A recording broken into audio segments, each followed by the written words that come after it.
Hey, what's happening? I'm your guy Boulanger, and this is the GM. And this video is going to be a little different. I'm not reporting any news or I'm not giving you a take on something that is occurring. I'm actually, my goal for this video is to give you an honest take because that's what we pride ourselves in doing here at the GM. And my take today is that it doesn't seem like the Baltimore Ravens have a clear direction. Um, And here's why I say that. That's my first take. Because as we sit here on February 17th, we keep seeing trade rumors pop up about Lamar Jackson. And then we see another cornerstone piece, Patrick Queen scrub his social media of Baltimore imagery. And I'm sure you guys could see my frustration in the Patrick Queen video. And my frustration really comes down to um, Baltimore continues on this merry-go-round of selecting players, shipping that player out before it's time to pay them. And the frustration really comes down to we get the same result over and over and over. Let me give you an example. Let's ship out Marquise Brown, and let's draft a center and a safety.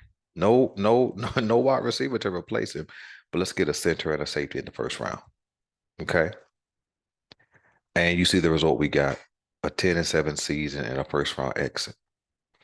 Now we're at Patrick Queen, and we know that there's some speculation around Patrick Queen that he may go because his value is really high right now.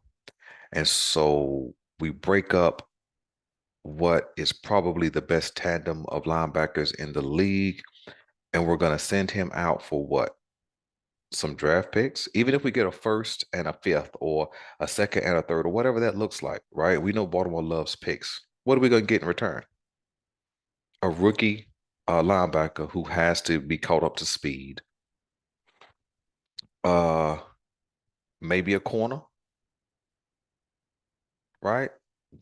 Is that what we're trading a proven player for? Yeah, we know Patrick Queen has some issues, but he definitely played better. And I think that as he is partnered more and more with Roquan, he's going to continue to get better, right? But what is Baltimore trying to do? They're trying to save money. So I'm wondering, is this thing really about winning, or is it really about saving money? And I know the name of the game in business is making money, but if you produce a winner, you're gonna make money. So that's the Patrick Queen, and then um so when we look at them having the potential trade of both Lamar and Patrick Queen, the question is, what direction do we have? Where are we headed? You see, you've invested all that money into your defense, and you've heard me say this before. You have a $90 million cornerback that's averages out to about 18 million per. You have a $70 million safety that's about roughly 15 to $16 million per. Okay, you have $100 million left tackle who's been hurt, right? That averages out to about $20 million per. You have a top five paid tight end. Okay, and so the question is gonna be, which one of those players is a cornerstone that you're gonna build around? None of them. None of them. By the time Marlon Humphrey's contract is up, he's gonna be in his 30s, and it's gonna be time to replace him. By the time Marcus Williams' contract is up, he'll be in his 30s, and it'll be time to replace him. By the time um, Ronnie Stanley gets off his contract, or when the Baltimore Ravens can actually move him, he'll be well into his 30s and probably have suffered some more injury. And then Mark Andrews will be well into his 30s as well. And then you have, some replacements already in house, of course. But when you've paid those guys that kind of salary, you're saying you want to win now. You see, so pick Baltimore, pick Ravens organization. Are you in win now mode, which would justify having those high salaries? Or hit reset and rebuild the entire team? But stop playing with Ravens Nation, kind of projecting to us that we are in win now mode and these pieces are going to position us to be in the Super Bowl when we're in rebuild mode. Because we have to pick a side. You see, if they get rid of Patrick Queen and then also trade Lamar Jackson, we're in rebuild mode. That's not win now mode. Because you're going to have to put a rookie beside Roquan because of the salary, and then you have to put a rookie at the quarterback, which will also reduce salary greatly. And so, and I would be okay if they just came out and said, you know what, we're going to hit reset on everything. I would be okay with that because at least I would know where my fandom stands. What I mean by that is I would know how to root. I would know that okay, this year, man, if we win 9 games or 10 games, man, that'll be cool, man. Because I know we hit reset. But don't sell the fan base that you're trying to win if you're really resetting. You know what I'm saying? What I've learned is that people like honesty. So that's my first take. Take number two is that there's a lot of hidden truth in Baltimore. Okay. As a clinician, and for 22 years in mental health, I've learned to decipher truth. And I sit with people and there's a lot of different sides to their story, and somewhere in the middle is the truth. And so let's deal with what I believe are a few truths that we either have kind of overlooked, we wanted to overlook, or we just flat out ignored because it's not really what we wanted for the Ravens. The first truth is that Steve Bisciotti, or Bisciotti, however you pronounce it, may not have the money to really invest in the Ravens. Now, that's a story that's come out a couple of different times, and we've kind of swept it under the rug, which is fine. It's not our job as fans to really investigate and find out if he has the money or not, and that's not what I'm going to do. But you're either on one side or the other with that story. Either Steve Bisciotti does not have the money, or he does have the money to continue to own and operate the Baltimore Ravens. But the way that it's looking is that the Baltimore Ravens don't have the money to continue to operate. You see, because guys who should get paid are now at a place where they're not getting paid. See, Mark Andrews' contract's been done for over 2 years. Ronnie Stanley's contract's been done for over 2 years. Marlon Humphrey's contract done over 2 years. And then we know they brought Marcus Williams and Roquan in this year. But maybe they had to bring those guys in to continue to be a playoff contender, which is what keeps fans coming. See, if we had a Indianapolis Colts scenario or a Jacksonville Jaguars scenario up until this year, or a Houston Texans scenario, and we were just a perennial loser, and I'm not knocking those franchises, but it is what it is. See, if we had those scenarios, what reason would we have to come out to the game? What reason would CBS or Fox or Sunday Night Football, Monday Night Football, Thursday Night Football, what reason would they have to, you know, put us on the TV? So we have to bring players in to continue to be uh a playoff caliber team, but never really a championship team because we have not seen Baltimore go all in to get to the Super Bowl. So I believe that there may be some truth in that statement. And the thing about billionaires is they're so prideful that they just can't come out and say, you know what, let me put this team in another person's hands who could better run it. Okay. Take number three. Um, we're going to deal with some more hidden truth because I believe that the truth is somewhere in between two stories. So we know that the Baltimore Ravens do a great job of taking a story and spinning it and making it be something else. Okay.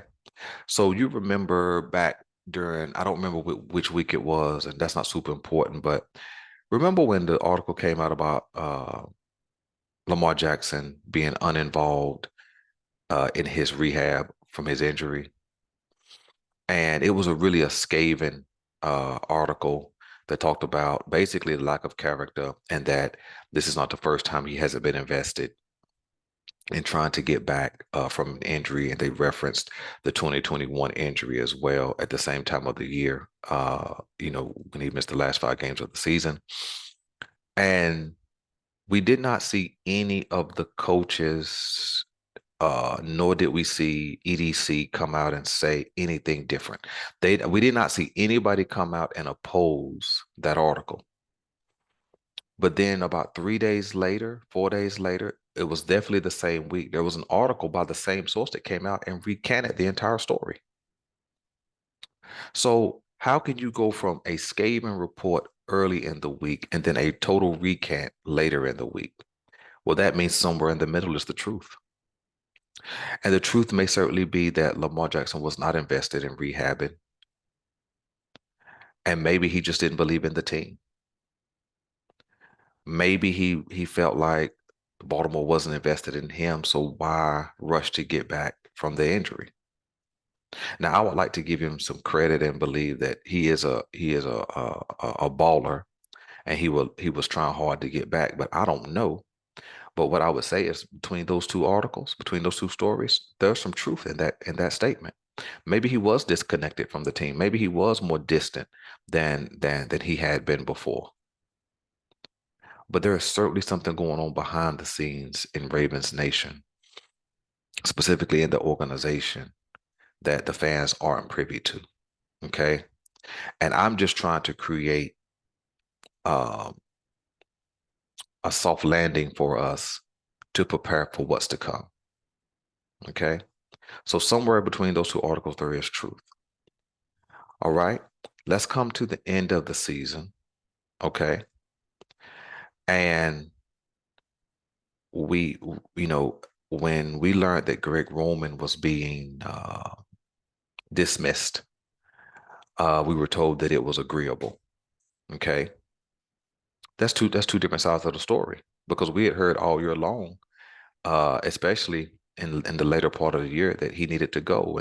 And people would come on and talk about, he might get fired this week, he might get let go that week. Well, there is certainly speculation, but people certainly were hearing things about Greg Roman's dismissal, especially around the time that he was up for the Stanford job. And so the truth is, Greg Roman knew he was out, and Baltimore knew he was out. And so the truth is, he was let go versus step down. I think that's the truth. See, that's two sides of the two different stories, truth in the middle. Here's two more stories. EDC and John Harbaugh came out and said that they're going to revamp the offense and they're going to build up the wide receiving corps, and that Lamar Jackson would be involved in the selection of a new OC. Not that he would have total control, but that he would be involved. And then after Todd Monken was selected as the OC, we saw a report come out, and I think Josina Anderson was kind of like the the head of that article, so to speak. And the reports, kind of said that Lamar Jackson's input was folded into the hiring of Todd Monken. Okay.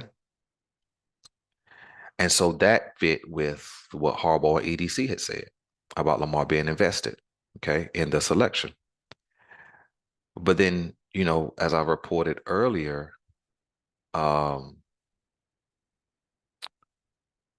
Bleacher Report posted an article that says that The Baltimore Ravens did not fully integrate Lamar Jackson into the selection or hiring of Todd Monken. See, so what that says is there's two different stories. Here's the truth that's in the middle. The truth that's in the middle is the Baltimore Ravens, I believe, already have a plan to trade Lamar Jackson. They're already looking and they've already been listening to some offers. You can best believe that. This trade is not going to go down to draft night. It may look like draft night, you see, because draft order is already done. Uh, people already have their picks, right? And so it'll be easy to pull off a deal for Lamar Jackson because you will watch somebody give away their whole draft in order to get him for sure, especially those um, quarterback thirsty teams for sure.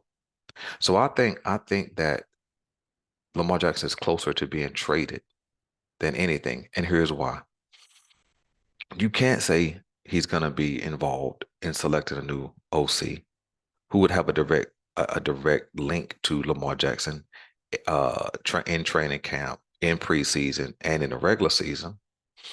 You can't have an article that comes out and says, "Oh yeah, his input was folded in," but then you come out and that he wasn't fully integrated. The truth is, Lamar Jackson was probably not involved because the Ravens know that they're moving on from Lamar Jackson. I want you to hear it from me first. This is why I believe we're different than most Ravens um, channels is because they report the news and we tell the news. And so the news is Lamar Jackson is most likely going to be traded and deals are already being sent over. See, because there's no way they go up to draft night or even close to draft night and not have an idea of what they're doing.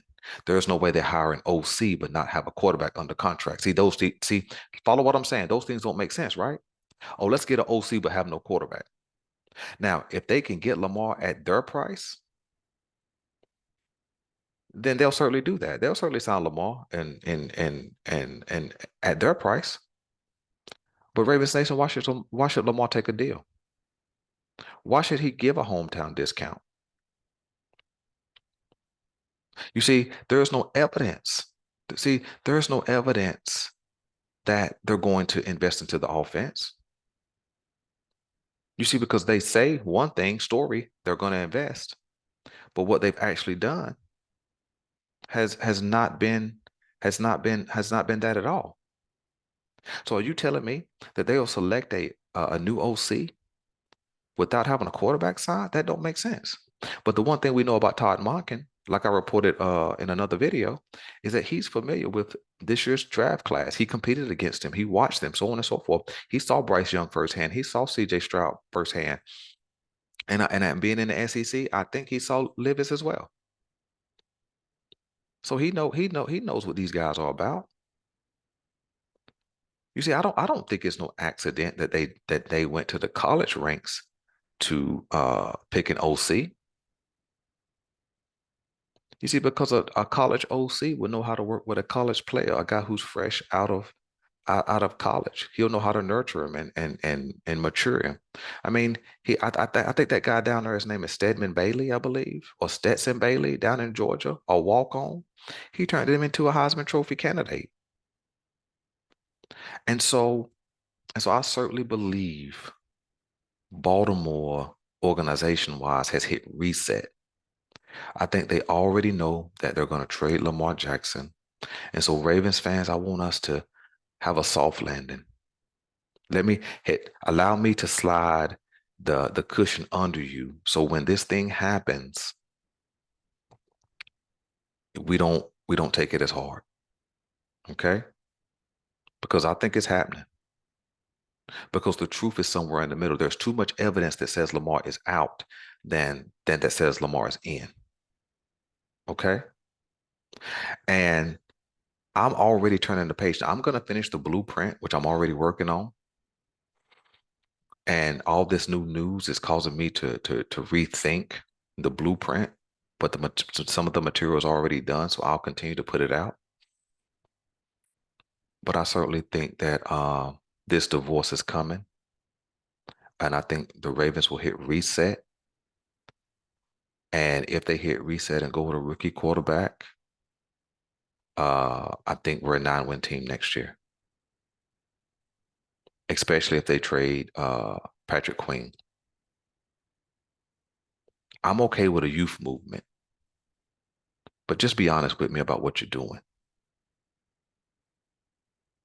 Stop giving us two sides of the story and allowing us to have to find out the truth. But like, hey, hanging out with the GM, man, we're gonna find out what the truth is. We're gonna deal with what the truth is, okay? So before we close out, man, um, let's just get prepared, right? I'm gonna be producing some Lamar Jackson trade videos. I got a real fire trade coming up, man. I think, and it's that, listen, you guys know that we try to do it first here. I got one trade to a team that nobody's really talking about that will land us something we've been looking for a long time. It will give the other team something they've been looking for a long time, and we can still get some draft picks out of it. So, man, just stay tuned. I'll probably bring that to you guys next week. I'll be flying out of town next Wednesday. So we'll probably just have one video between Wednesday and Friday or Wednesday and Saturday of next week. But I'm gonna drop that fire on you guys next week about the trade. So listen, man, I appreciate you guys. Let me know what you want me to know, man. By all means, vent your frustrations too in the comment section. Hit the like, hit subscribe, man. And listen, be on the lookout, man. We're getting ready to start a live interaction, probably sometime around the draft, where we get on together as a community for about an hour, hour and a half, and we just talk. We talk football. We can do the whole league if you would like. We can talk just about the Ravens exclusively, because we're gonna have a whole lot to talk about. Because I think that right after February 21st, um, when the franchise tag is applied, I think that we're gonna see a lot of news start to swirl. So we'll have some heavy hit videos coming up. But that live interaction, man, is one way that I saw fit to, just kind of interact with the people who've connected with the GM. So listen, man, I appreciate you guys, man. If you like this kind of content, man, hit like, hit subscribe, share it with a friend. I appreciate you guys, and I'm out.